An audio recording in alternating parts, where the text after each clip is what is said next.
দেখো তোমরা কলা দিয়ে কি করি, ভিডিওটা দেখো। কলাগুলো এখন ছিঁড়ে নেব।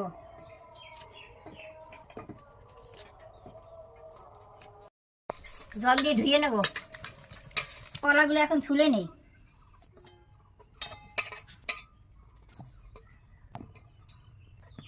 একটু লবণ দিয়ে দেবো, চিনি দিয়ে দেবো, নেবো সকলটা দিয়ে লবণ দিলাম, চিনি দিলাম। এখন মাখিয়ে নেবো ভালো করে।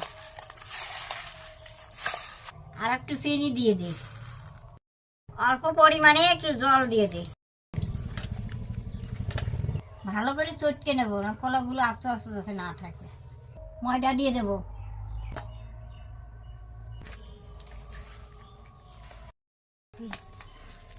ভালো করে মাখিয়ে নেব।